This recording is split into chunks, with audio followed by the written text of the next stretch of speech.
शुरू करो, डालो बुनियाद, घर महल नजर आएगा। वंडर लाइए, वंडर अपनाइए, फर्क नजर आएगा। वंडर सीमेंट, फर्क नजर आएगा। नमस्कार, मैं हूं रविंद्र जैन और आप देखना शुरू कर चुके हैं सबकी खबर। मध्य प्रदेश के पूर्व मुख्य सचिव इकबाल सिंह बैस के बुरे दिन शुरू हो गए हैं। अब उन पर एफआईआर भी हो सकती है और वे जेल भी जा सकते हैं। ये खबर मैं बड़ी जिम्मेदारी के साथ बना रहा हूं और इन दस्तावेजों के साथ बना रहा हूं जो कल मध्य प्रदेश के पंचायत एवं ग्रामीण मंत्री प्रहलाद पटेल ने कल विधानसभा के पटल पर जो जानकारी दी है, जो नोट शीटें रखी हैं, जो दस्तावेज रखे हैं, उसमें प्रथम दृष्टया मध्य प्रदेश के मुख्य सचिव इकबाल सिंह बैस आरोपी बनते दिख रहे हैं। जिस तरह से इकबाल सिंह बैस ने अपने खसम खास ललित मोहन बेलवाल को आजीविका मिशन का सीईओ बनवाया, नियमों को गता बता दी गई, मंत्री के और तत्कालीन एसीएस के आदेशों को गता बता दी गई, दरकिनार कर दिया गया और ललित मोहन बेलवाल ने भी 3-4 साल में सीईओ रहते हुए लगभग 3,500 करोड़ रुपए की बगैर वित्तीय अनुमति लिए हुए उन्होंने पूरा काम किया है। अब ये मामला बिल्कुल पीक पर आ गया है और मुझे लगता है कि ललित मोहन बेलवाल के खिलाफ एफआईआर हो चुकी है। अब मध्य प्रदेश में ललित मोहन बेलवाल को पालने वाले, बढ़ाने वाले, नियुक्त करने वाले तत्कालीन मुख्य सचिव इकबाल सिंह बैस के खिलाफ भी एफआईआर हो सकती है। उन पर उनके जेल जाने का रास्ता भी साफ हो सकता है। मैं आपको बताऊं, कल जो विधायक हैं प्रताप ग्रेवाल, उन्होंने एक सवाल पूछा था और उन्होंने कहा था कि ललित मोहन बेलवाल की जो द्वारा नियुक्ति हुई थी, पहली बार तो वे आईएफएस ऑफिसर थे ललित मोहन बेलवाल और वे प्रतिनियुक्ति पर आए थे आजीविका मिशन में, और उसके बाद जब रिटायर हो गए तो जुलाई 2020 में इन्हें पुनः सीईओ बनाने के लिए जो किया गया, जो नोटशीट बनाई गई, वो सारे दस्तावेज विधानसभा के पटल पर आ गए हैं।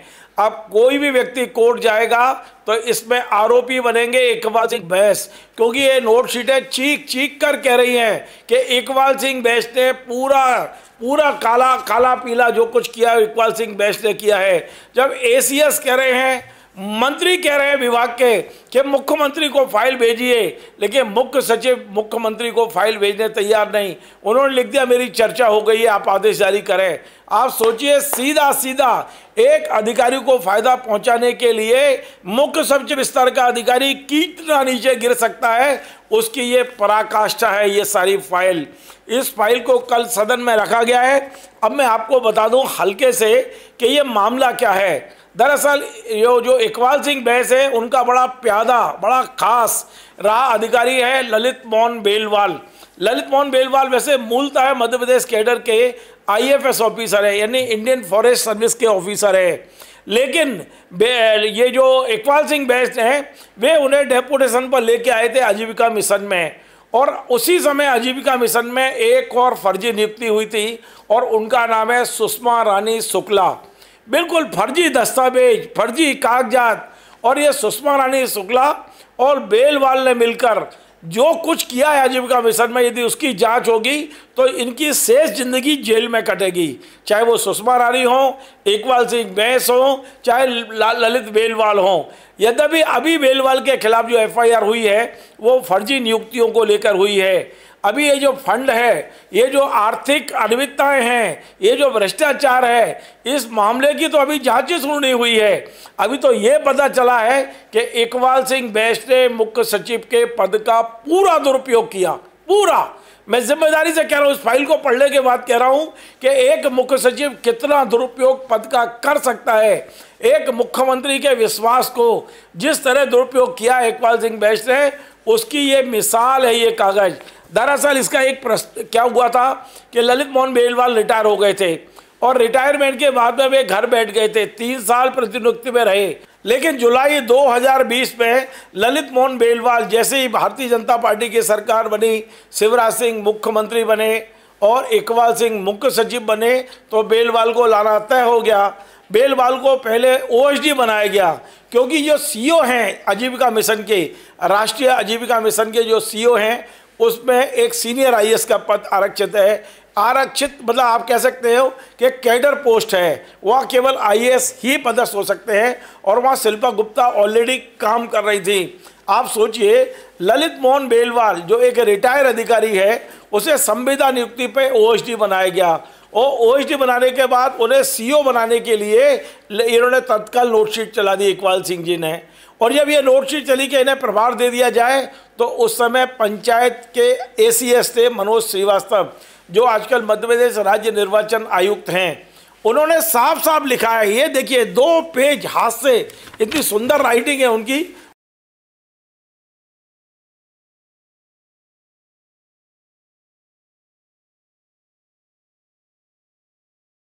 उन्होंने साफ साफ लिखा है कि ये नहीं दिया जा सकता, ये कैडर पोस्ट है, यहाँ आईएएस ही पदस्थ रह सकता है, इसमें वित्तीय अधिकार का मामला है। वित्त विभाग इसमें कह चुका है कि संविदा नियुक्ति के लिए पहली बार तो विज्ञप्ति जारी करिए, उसके बाद में उसके वित्तीय अनुमतियाँ लीजिए आप, ये तमाम सारी चीज़ें इसमें लिखी हैं। और बड़ी बात है कि मनोज श्रीवास्तव जी की ये जो नोट है, ये मनोज श्रीवास्तव जी ने उस समय के तत्कालीन पंचायत एवं ग्रामीण मंत्री महेंद्र सिसोदिया जी को भेजी थी। मैं तारीफ करूंगा महेंद्र सिसोदिया जी की, उन्होंने जो नोट लगाया है वो बड़ा शानदार है। उन्होंने ये लिखा है कि मैंने विशेषज्ञों से बात कर ली है, यहाँ संविदा नियुक्ति का अधिकारी पदस्थ नहीं रह सकता। उनका कहना है कि यहाँ पर एक आईएएस कैडर का है, इसलिए आईएएस कैडर ही होना चाहिए। मैं एसीएस के प्रस्ताव से सहमत हूँ, महेंद्र सिसोदिया जी ने लिखा है। और इन्होंने ये भी कहा है कि इस फाइल को मुख्यमंत्री के समन्वय में भेजा जाए, और ये फाइल उन्होंने मुख्य सचिव को भेज दी। मुख्य सचिव ने मुख्यमंत्री के समन्वय में नहीं भेजी ये, और मुख्य सचिव इकबाल सिंह बैंस ने इस पर लिख दिया कि कई और विभाग भी हैं जहाँ संविदा नियुक्ति पे पूरे अधिकार दिए जाते हैं, पीडब्ल्यूडी में, यहाँ वहाँ 50 चीज़ें लिख के, और न कहा आप तो बेलवाल को नियुक्त कर दीजिए। आप सीधा उन्होंने कह दिया बेलवाल को नियुक्त कर दीजिए। आप देखिए कितना बड़ा नोट ये जो लगाया है एक इकबाल सिंह बैंस ने, और ये 29/7 को इन्होंने नोट लगाया इकबाल सिंह बैंस ने। फिर भी कहा गया कि मुख्यमंत्री से बात कर लीजिए, इकबाल सिंह जी ने खुद ही साइन कर दिए। यहाँ मुख्यमंत्री के हस्ताक्षर नहीं है, मुख्यमंत्री को फाइल भेजी नहीं गई, और उन्होंने लिख दिया मुख्यमंत्री से चर्चा हो गई, आदेश जारी करिए। सोचिए इकबाल सिंह बैंस किस तरह से काम कर रहे थे। हाई कोर्ट और सुप्रीम कोर्ट के जज के सामने ये नोटशीट जाएगी तो टांग देंगे इकबाल सिंह बैंस को। हो गया उस समय आपने बड़ी चला ली आपने दादागिरी अपनी। इस समय यदि ये मामला हाई कोर्ट और कोर्ट पहुंचा तो इकबाल सिंह बैंस हथकड़ी लगा के जेल जाते दिखाई देंगे। आप और हम ही देखेंगे अपनी खुली आंखों से, क्योंकि इसमें सीधा सीधा गड़बड़ी दिखाई दे रही है। इसके बाद भी इकबाल सिंह जी के ये कहने के बाद कि हमारी तो मुख्य सचिव से चर्चा हो गई है, आप तो आदेश जारी करिए। मनोज श्रीवास्तव बहुत शार्प माइंड, आप सोचिए मनोज श्रीवास्तव जी ने फिर क्या लिखा है, इस आदेश के प्रति जीएडी, कार्मिक, सीएस, सीएम कार्यालय को भेजी जाए ताकि किसी को इस पर आपत्ति हो तो तुरंत इनिशिएटिव एक्शन लिया जा सके। ये मनोज श्रीवास्तव की नोट लिखी हुई है। आप सोचिए मनोज श्रीवास्तव जानते थे कि इकबाल सिंह बैंस गलत काम करा रहे हैं, इसलिए उनने इकबाल के आदेश के बाद भी ये नोटशीट लिखी है और इसके बाद में इनके आदेश जारी कर दिए गए। 3 साल जम के मलाई खाई है इन लोगों ने, इकबाल सिंह बैंस ने मलाई खाई है। मैं बार बार कह रहा हूँ, हिम्मत है इकबाल सिंह तो मुझे नोटिस दे देना। मलाई खाई आजीविका मिशन में इकबाल सिंह बैंस, ललित मोहन, सुषमा रानी, और एक आईएएस महिला थी हमारे यहाँ नेहा मारबिया, बड़ी ईमानदार, आजकल डिंडोरी कलेक्टर है। उसको जांच सौंपी गई थी, उसने ये जांच करके तमाम सारी चीज़ें लिखी थी कि कैसे सुषमा रानी की नियुक्ति गलत हुई, कैसे भ्रष्टाचार हो रहा है। और उनने तो यहाँ तक लिख दिया था नेहा मारबिया ने कि इन पर एफआईआर की जाए ललित मोहन के ऊपर। वो 64 पेज की रिपोर्ट जितनी भारी पड़ी थी नेहा मारबिया को। इन्हीं इकबाल बैंस ने नेहा मारबिया को 4 साल लूप लाइन रखा था, 4 साल कोई काम नहीं दिया था, इतना प्रताड़ित किया था एक आईएएस को। इकबाल सिंह बैंस, आप सोच लीजिए कि आपने कितने पाप किए हैं। आपका घड़ा, पाप का घड़ा भर गया है। अब मुझे तो अब फूटता हुआ दिखाई दे रहा है। मुझे लगता है पता नहीं क्यों मेरी आंखें देख रही हैं भविष्य कि एफआईआर होगी, केवल इसमें मोहन यादव जी के ऊपर है। मोहन यादव जी की आंख टेढ़ी हो गई, क्योंकि आज आधा काम हो गया है। आज मोहन यादव जी के मंत्री ने पूरे दस्तावेज पटल पर रख दिए विधानसभा के, और अब केवल मोहन यादव जी को स्वीकृति देने की आवश्यकता है। इसमें प्रहलाद पटेल लिखेंगे कि इस मामले में एफआईआर दर्ज की जाए, मोहन यादव जी स्वीकृति देंगे और इकबाल सिंह बैस जेल जाते दिखाई देंगे। 100% बोल रहा हूँ, इसमें पूरा की पूरा दस्तावेज है। अभी इसकी तो जांच हो रही थी, अभी शुरू नहीं हुई है। जब ललित मोहन बेलवाल के फाइलें निकाली जाएंगी भ्रष्टाचार की, क्या क्या नहीं किया इन लोगों ने, कितना भ्रष्टाचार किया है, कोई सीमा नहीं है। और ये भ्रष्टाचार करने के लिए इस अधिकारी की नियुक्ति की थी इकबाल सिंह बैस ने। इकबाल सिंह बैस, तुम्हारे ये कागज, आज तुम्हारा ये सच मध्य प्रदेश की 9 करोड़ जनता के सामने आ चुका है। क्या भ्रष्टाचार करने में तुमने मदद की है इकबाल सिंह जी।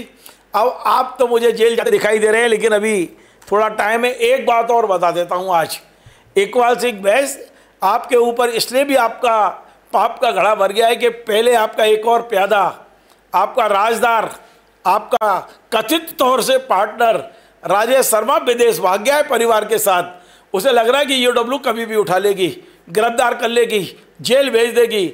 हाई कोर्ट के इस आदेश के बाद आप सोचिए, राजेश शर्मा को यदि नहीं जानते तो पहले मैं राजेश शर्मा के बारे में बता दूं। राजेश शर्मा और राधिका शर्मा, ये दोनों पति पत्नी इकबाल सिंह जी के सबसे राजदार रहे हैं। लोग ये कहते हैं कि उनकी संपत्ति को, उनकी प्रॉपर्टी का देख रेख करते थे। मुझे इसके सबूत नहीं है मेरे पास, लेकिन यह तय है कि राजेश शर्मा इकबाल सिंह का इतना राजदार था कि जब वो चीफ सेक्रेटरी थे, एसीएस उनके कमरे में नहीं आ सकते थे, लेकिन राजेश शर्मा उनकी कुंडी खोल के सीधे अंदर जाते थे। ये सबने देखा है। और राजेश शर्मा के ऊपर पिछले दिनों ईओडब्ल्यू ने एक एफआईआर दर्ज की है, एक किसान के साथ धोखाधड़ी करने के आरोप में। उसके बाद राजेश शर्मा हाई कोर्ट गए अग्रिम जमानत के लिए। यद्यपि उन्हें अग्रिम जमानत तो नहीं मिली है, लेकिन कोर्ट ने कहा है कि इनसे पूछताछ करने से पहले गिरफ्तार ना किया जाए, ऐसा कोई आदेश जरूर मिला हुआ है। लेकिन राजेश शर्मा को पता है कि एक नहीं कई पाप उनने किए हैं, और यही कारण है कि राजेश शर्मा सोमालिया भाग गया है, विदेश में है इस समय। और कुछ दिन बाद तो उनके बीवी बच्चे भी वहीं पहुंच गए हैं। आप सोचिए, हाई कोर्ट ने अभी उनकी गिरफ्तारी पर रोक लगाई हुई है, लेकिन डरे हुए इतने उन्हें मालूम है कि इस केस में नहीं दूसरी एफआईआर होगी और मुझे उठा लिया जाएगा, क्योंकि राजेश शर्मा राजदार है इकबाल सिंह के।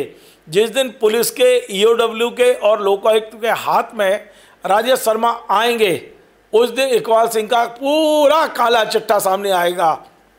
इसलिए इनको विदेश भगाने में भी कहीं ना कहीं बड़े साहब की, मतलब आप समझ लो, बड़े साहब की कहीं ना कहीं भूमिका हो सकती है। मेरे को पक्का नहीं मालूम, लेकिन सबको पता है कि अब इकबाल सिंह जी के पाप का घड़ा भर गया है। मैं पाप कह रहा हूँ बार बार, क्योंकि जिस तरह से मध्य प्रदेश वो चला रहे थे, जिस दादागिरी से मध्य प्रदेश चला रहे थे, जिस तरह मुख्यमंत्री शिवराज सिंह चौहान के उस समय उनके विश्वास का दुरुपयोग वो कर रहे थे, जिस तरह उन्होंने नए आईएएस अधिकारियों के साथ अत्याचार किया था, जिस तरह से उनकी एसीआर बिगाड़ी थी, अपने बेटे को कलेक्टर बनाते थे, दूसरे के बेटे को लूप लाइन भेजते थे, ये जो तुम कर रहे थे इकबाल सिंह, अब आ गया है वक्त।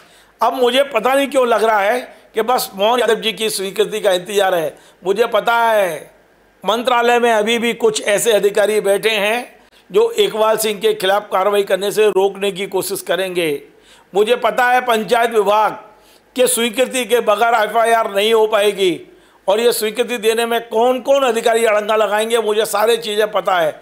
लेकिन यदि मुख्यमंत्री और प्रहलाद पटेल जी ने तय कर लिया, जो अभी इस समय पंचायत मंत्री हैं, तो फिर इकबाल सिंह पे एफआईआर कोई नहीं रोक पाएगा, कोई नहीं रोक पाएगा। ये जो अधिकारी अड़ंगा लगाने बैठे हैं ना, ये भी नहीं रोक पाएंगे। तो मुझे लग रहा है कि मध्य प्रदेश के इतिहास में कुछ नया घटित होने वाला है। मध्य प्रदेश में बहुत बड़ा कुछ नया होने वाला है, और यदि हो गया तो मध्य प्रदेश के इतिहास में पहली बार कोई रिटायर चीफ सेक्रेटरी स्तर के अधिकारी पर आपराधिक प्रकरण कायम होगा। कोई बड़ी बात नहीं कि गिरफ्तारी भी हो जाए, कुछ भी हो सकता है, क्योंकि जिस तरह से सरकार चलाई गई है, जिस तरह से पूरे आजीविका मिशन का बट्टा बैठाया गया है, जिस तरह से भ्रष्टाचार किया गया है, मेरे पास तो बहुत सारे कागज है। एक फाइल ये रखी हुई है और ऐसी 2 फाइलें और रखी हुई हैं। इस फाइल का तो बड़ा मज़ेदार किस्सा सुनेंगे आप। इसमें भारत सरकार को शिकायत की गई थी इनके भ्रष्टाचार की शिकायत की गई थी ललित मोहन बेलवाल के, और ये शिकायत करता थे भूपेंद्र कुमार प्रजापति। एक गवर्नमेंट ऑफ इंडिया का ये पत्र है, आप पढ़ लीजिए, ये सामने है। और आप आश्चर्य करेंगे कि इस पूरी शिकायत की जांच किसको करना चाहिए थी। यदि भारत सरकार ने जांच मध्य प्रदेश को भेजी थी और पूरे भ्रष्टाचार का आरोप ललित मोहन बेलवाल पे लगा था, तो जांच किसको करनी थी? कोई सीनियर आईएएस कर सकता था, लेकिन इकबाल सिंह फंस चुके थे नेहा मालविया से जांच करा के। नेहा मालविया ने सिद्ध कर दी थी 64 पेज की जांच, तो इकबाल सिंह नहीं चाहते थे कि कोई आईएएस करे। आप विश्वास करेंगे, ललित मोहन बेलवाल के भ्रष्टाचार की जांच, ये लंबी चौड़ी जांच खुद ललित मोहन बेलवाल से करवाई गई। ये है इकबाल सिंह का न्याय। ये ललित मोहन बेलवाल ने जांच रिपोर्ट प्रस्तुत की और खुद के खिलाफ खुद को क्लीन चिट दी ललित मोहन बेलवाल ने। ये रखा है, ईओडब्ल्यू में भी ये है, सारी शिकायतें हैं ललित मोहन बेलवाल आपकी। और इकबाल सिंह जी, मुझे लगता है कि अब आपके चेहरे से नकाब उतर रहा है, बहुत जल्दी आप अपने अंजाम तक पहुंचेंगे। आपको लगता है कि मैंने आपके खिलाफ बोला है, तो आज खुली चुनौती दे रहा हूं अपने चैनल के जरिए, आप मुझे मानहानि का नोटिस दीजिए। मैं चाहता हूं कि मैं कोर्ट में सिद्ध करूं जितने कागज हैं कि इकबाल सिंह जी का चेहरा वो नहीं है जो लोगों को दिखाया जाता था। इस चेहरे के पीछे कितनी कालिक है, इस चेहरे के पीछे कितना भ्रष्टाचार है, इस चेहरे के पीछे क्या क्या है। हम भी चाहते कि हम भी कोर्ट पर खड़े होकर ये सब सिद्ध करने की कोशिश करें। आपको यदि हमारा ये कार्यक्रम पसंद आए, इसे शेयर ज़रूर करें, ताकि ये जो आईएएस अधिकारी अपने आप को खुदा समझते हैं, इनके चेहरे से नकाब हटने चाहिए। आप इसको शेयर करें, लाइक करें, कमेंट करें।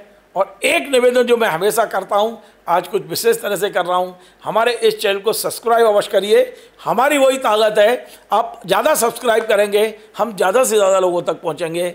नमस्कार।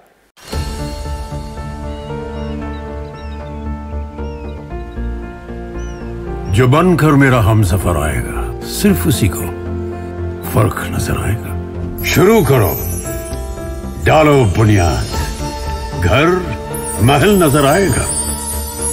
वंडर लाइए, वंडर अपनाइए, फर्क नजर आएगा। वंडर सीमेंट, फर्क नजर आएगा।